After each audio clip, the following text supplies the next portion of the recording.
बिस्मिल्लाहिर्रहमानिर्रहीम। लाखों करोड़ों दुरूदो सलाम मोहम्मद मुस्तफ़ा सल्लल्लाहु अलैहि वसल्लम और आले मोहम्मद पर। मैं हूं उमर दराज गुंदल। किर्गिस्तान में जो कुछ हुआ आपके सामने है और उस पर पाकिस्तान के वहां पे मौजूद स्टूडेंट्स क्या कह रहे हैं। वो कह रहे हैं जी हमारे सफीर साहब कहते हैं कि आप वीडियोज ना डालें, आप मीडिया से बात ना करें, आप नाम खराब कर रहे हैं, मेरे ऊपर दबाव आ रहा है। हुकूमत यह कह रही है जी हम तो बड़ा काम कर रहे थे, लेकिन अब इसहाक डार भी जा रहे हैं, वो क्या कहते हैं कि अमीर मकाम भी जा रहे हैं और ये सारी बातें हैं। लेकिन सच्ची बात तो ये है कि इस सारे मामले के अंदर अगर हल यही निकलना था और हल इमरान खान ने ही निकालना था तो फिर आप जरा पहले बिस्मिल्लाह कर लेते। आप ये मान लीजिए कि इस पूरे निजाम के अंदर अगर कोई सबसे ज्यादा रेलिवेंट किरदार है, कोई स्टेक होल्डर है तो इमरान खान है। मैं आपको एक मिसाल देता हूं। रात को मामूल की एक फ्लाइट आई, जो मैंने आपको रात वाली वीडियो में बताया था, वो हुकूमत ने अरेंज नहीं की, वो स्पेशल फ्लाइट नहीं है। जो मामूल में वहां से फ्लाइट आनी थी वो मामूल की फ्लाइट आ रही थी, जो स्टूडेंट्स वहां से निकल सकते थे वो उसमें से निकले। अच्छा, अब होना यह चाहिए था कि वो लाहौर में फ्लाइट उतरी और मरियम नवाज के लाहौर में नवाज शरीफ आईटी सिटी का ऐलान तो कर रही थी जो कौमी खजाने से है लेकिन नाम उनके वालिद का है। तो मरियम नवाज शरीफ चल के लाहौर एयरपोर्ट नहीं जा सकी, ठीक है जी, कि उनसे यकजहती का इजहार हो जाए, उनकी आने वाली फैमिलीज को बता दिया जाए हुकूमत आपके साथ है, परेशान ना हो, उनका तालीमी साल भी जाया नहीं होगा और हम इस मामले को टेकअप करेंगे। मोहसिन नकवी रात को पहुंचे। मैं इसलिए कहता हूं कि मुस्लिम लीग नून चले तहरीक इंसाफ से ना सीखे, किसी और से ना सीखे, मोहसिन नकवी से कुछ सीख लो। अच्छा, अब हुआ ये कि एक जानिब ये तर्ज अमल है और फिर मैं क्यों कह रहा हूं कि इसका हल इमरान खान के पास है। फिर आई खैबर पख्तूनख्वा की हुकूमत और खैबर पख्तूनख्वा की हुकूमत में से सबसे पहले जो उनके वजीर आला हैं अली अमीन गंडापुर, उन्होंने वहां पे जो वहां पे पाकिस्तान के सफीर हैं किर्गिस्तान के अंदर, उनसे टेलीफोनिक रब्ता किया और ये जो सारे वाकयात हैं इस पर तशवीश का इजहार किया और तलबा की खैरियत दरियाफ्त की। और आप जानते हैं कि 10 से 15 हज़ार का एस्टीमेट आ रहा है वहां पे स्टूडेंट्स हैं और उसमें सिर्फ 1000 खैबर पख्तूनख्वा के स्टूडेंट हैं। अब खैबर पख्तूनख्वा की हुकूमत ने रात को यह कहा है कि जनाब किर्गिस्तान से जो तलबा है, यानी जो तमाम तलबा हैं, ये नहीं कि खैबर पख्तूनख्वा के, यानी पाकिस्तान के किसी भी इलाके से, वो बलूचिस्तान से हैं, वो पंजाब से हैं, वो सिंध से हैं, वो खैबर पख्तूनख्वा से हैं, उनकी बाहिफाजत वापसी के लिए तमाम तर अखराजात जो है वो खैबर पख्तूनख्वा की हुकूमत बर्दाश्त करने के लिए तैयार है और उनका जी हम करते हैं, आप मेहरबानी करें, आप उनको वहां से बाहर निकालें। अब यह है वो कौमी तर्ज अमल। अगर हुकूमत का रद्द अमल होता तो आप कहते हैं जनाब ये खैबर पख्तूनख्वा हुकूमत एक जहाज 2-3 जहाज भेज रही है और हम अपने 300 करके या 350 करके 3 फ्लाइटों में हम अपने स्टूडेंट्स निकाल लेंगे तो हमें तो प्रॉब्लम नहीं। लेकिन नहीं, उनका हम निकालेंगे। यह है इस हुकूमत के लिए कि हुकूमत या मुल्क या कौम कैसे बिहेव करती है। और जब मुश्किल वक्त आता है ना, जब कोई इंसानी बहरान आता है तो फिर सियासी जमात नहीं होती, फिर हुकूमत नहीं होती, फिर कौम होती है। कौम मिलकर काम करती है। इसीलिए आपने इमरान खान को हमेशा सुना होगा, वो एक ही बात कहते हैं, मेरे पाकिस्तानियों, ये है आप आप सबको एक लड़ी में परोस देना। अब एक जानिब ये काम कर रहे थे और दूसरी जानिब मियां साहब जो हैं कल इस बात के ऊपर कि जनाब मैं तो मेरे साथ ये हुआ, कौम क्यों नहीं निकली। फिर मियां साहब ने कल एक बात की और उस बात को लेके उनके अपने लोग उसकी तरदीद कर रहे हैं। अच्छा, नंबर 1 तो जाहिर है कि नवाज शरीफ ये जो बयानिया जजेस का माजी में बनाना चाहते हैं वो बयानिया बनता हुआ दिखाई नहीं दे रहा और 8 फरवरी को लोगों ने वही मुस्तरद किया जो उनको समझ नहीं आ रही। ये अलग बात है कि सैयद तलत हुसैन जैसे किरदार जो हैं, जो लोग हैं, वो ये कहते हैं जनाब देखिए मियां नवाज शरीफ का बयानिया जो है वो इमरान खान से कहीं ज्यादा तगड़ा है, क्योंकि जो नवाज शरीफ के खिलाफ साजिश थी उसमें एक तो जो गलियों के अंदर जो कुछ किया गया, फिर मिलिट्री जुडिशल एस्टैब्लिशमेंट एक साथ थी और के मुकम्मल साजिश और उस पर अमल दरामद हुआ। असल बात यह है कि हुई होगी, हम कब कहते हैं, आप जाएं बना लें कमीशन कोई उसका करवा लें।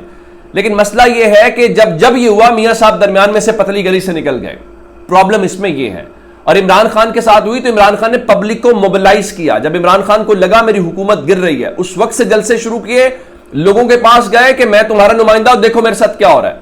और उसके बाद जमान पाक बैठे या बनी गाला बैठे, एक दिन चुप नहीं बैठे, अपने लोगों से इंटरेक्ट किया, रोज उनको बताया, बार बार उनसे किया। मियां साहब तो निकल ही नहीं पा रहे, मियाँ साहब तो चंद जो उनके चहेते हैं उनको बुलाते हैं, अफ्तारी इफ्तारी करा ली और अल्लाह खैर सलाह। अच्छा, उसके बाद मियाँ साहब ने कल कहा जी मैं वहां पे गया तो मुझे उठते हुए कहा गया, मैंने कोई कहा कि काम शाम, तो उन्होंने कहा जी आप जो सड़क है वो बनवा दीजिएगा।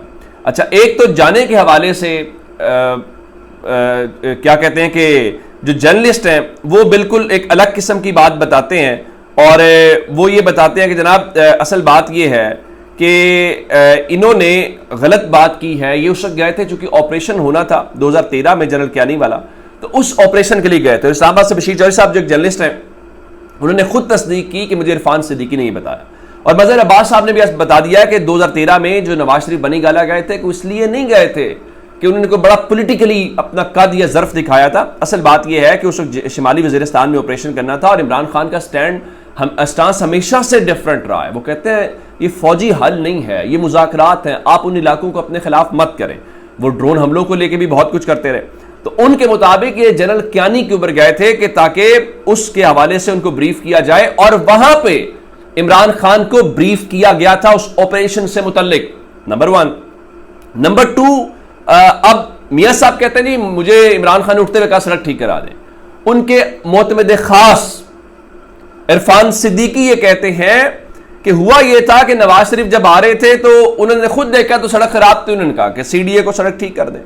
यानी ये तो कोई भी किसी शख्स के पास इख्तियार हो, वजीर आजम का, वजीर आला का, तो किसी जगह जा रहा हो तो वो कहेगा यार क्या आपने ये देखो ये सड़क देखी है, ये रास्ता, ये फलां, तो वो ठीक हो जाएगा। अब मियाँ साहब उसको कैश करवाना चाहते हैं माजी से। अब मियाँ साहब को ये पता है कौम 2024 में पहुंच चुकी है और आप वहीं पे और इस पे तबसरा किया फवाद चौधरी ने। कहने लगे नवाज शरीफ की गुफ्तगू सुनकर इंसान मबहूत हो जाता है कि एक सियासतदान जो 1983 से सियासत में है और 40 साल मुल्क की सियासत उसके गिर्द रही, वो इतना सतही हो सकता है। मैं, मेरी बेटी, मेरा भाई और मेरा समधी और कौम हमारे लिए क्यों नहीं निकली। अब वो कह रहे हैं कि आप अपने खानदान से और अपनी उन चीजों से निकलेंगे तो आपको समझ आएगी। देखिए, शरीफ खानदान का एक मसला है। शरीफ खानदान के मुतालिक मैं हमेशा कहता हूं कि इक्तदार तो बहुत दूर की बात है, शरीफ खानदान अपनी तस्वीर के फ्रेम में भी किसी बाहर के फर्द को आने को बर्दाश्त नहीं करता, और वो कहते हैं हम रॉयल फैमिली हैं, बॉर्न टू रूल। हम जैसे जो लोग हैं उनके ऊपर हम इक्तदार के लिए, रूल करने के लिए पैदा हुए हैं। लेकिन मसला ये है कि कौम अब नहीं मान रही। कौम कह रही है वो जो आपको लाए थे, जिनकी मदद से आप ये रूल करते रहे, अब तमाशा खत्म हो गया, अब इर्रेलेवेंट हो चुके हैं, अब बात नहीं बनेगी। उनको समझ ही नहीं आ रही। इस वक्त किसानों के यहां देहातों में मुस्लिम लीग नून का सियासी जनाजा निकल चुका है। लोग कहते हैं कि इन्होंने हमारा बड़ा गर्क कर दिया, और वो क्या कह रहे हैं, हमने जी नवाज शरीफ IT सिटी बना रहे हैं जी, हम नवाज शरीफ कैंसर हॉस्पिटल बना रहे हैं। वो एक अपनी दुनिया में है, मैं और मेरे नाम के ऊपर ये कर दो। मुझे एक हॉस्पिटल बताइए, मुझे एक मंसूबा बताइए इमरान खान ने अपने दौरे हुकूमत में शुरू किया हो और अपने नाम पे रखा हो, अपने भाई, अपनी वालिदा के नाम के ऊपर रखा, अपने वालिद, अपने किसी रिश्तेदार नहीं। इमरान खान का एक मंसूबा है उनकी वालिदा के नाम के ऊपर, और वो है शौकत खानम हॉस्पिटल, और वो लोगों की मदद से है। वो आजाद या प्राइवेट मंसूबा है, वो गवर्नमेंट का मंसूबा नहीं है। और आप गवर्नमेंट के कौमी खजाने से मियां नवाज शरीफ का नाम जिंदा रखना चाहते हैं? नहीं, ऐसे नाम जिंदा रहते। उसकी वालिदा का नाम जिंदा है, हुकूमत के प्रोजेक्ट की बुनियाद के ऊपर नहीं है। और जिस तरह मैंने आपको गंदुम वाला बताया, वो खैबर पख्तूनख्वा हुकूमत प्रोक्योर करना चाहती है गंदुम। अब इतलात हैं कुछ सिलसिले में रुकावटें खड़ी की जा रही हैं। मसला क्या है? पंजाब के किसानों को बर्बाद करना है। अब इस वक्त गंदुम हो गई, गंदुम सारी तकरीबन फसल कट गई है, 95% या 90% कट चुकी है। किसान बेचारा उस गंदुम को बेच चुका है 7,500 की बोरी, 8,000 की बोरी, और अब वही बोरी 10-12 हज़ार पे बिकेगी। कौन फायदा उठाएगा? इन्हीं के आसपास वाले लोग। और एक खबर और सुन लीजिए, और ये हमें बता रहे हैं जनाब, देखिए वो राना मशहूद कह रहे थे सऊदी अरब, चीन, मिडल ईस्ट से बड़ी सरमायाकारी आ रही है। इलेक्शन के बाद दुनिया पाकिस्तान का रुख कर रही है, बड़ी अच्छी बात है हुजूर। उधर IMF वाले पता क्या कह रहे हैं कि आप खैर बनाएं। वो कह रहे हैं जी पाकिस्तान में मौजूद मिशन की सिफारिशात की बुनियाद के ऊपर अगले प्रोग्राम का फैसला किया जाएगा। और उन्होंने इस सिलसिले में वहां पे कहा कि क्या आप क्या कहते हैं कि अभी तवक्को की जा सकती है? नहीं, अभी कबल वक्त है, वो आ जाए उसके बाद देखेंगे, यानी अभी वो भी चीज़ें पेंडिंग में है।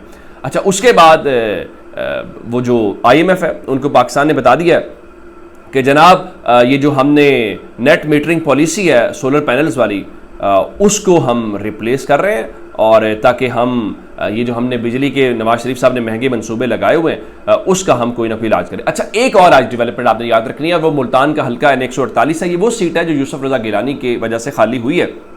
वहां पे ज़िमनी इलेक्शन और वोटिंग का अमल शुरू हो गया है और शाम 5 बजे तक जारी रहेगा। 7 उम्मीदवार हैं। पीपल्स पार्टी ने यूसुफ रजा गिलानी के बेटे अली कासिम गिलानी को मैदान में उतारा है, और सुन्नी इत्तेहाद काउंसिल के बैरिस्टर तैमूर जो हैं, जो चंद 100 वोटों से 8 फरवरी को हारे थे, चंद 100 वोटों से।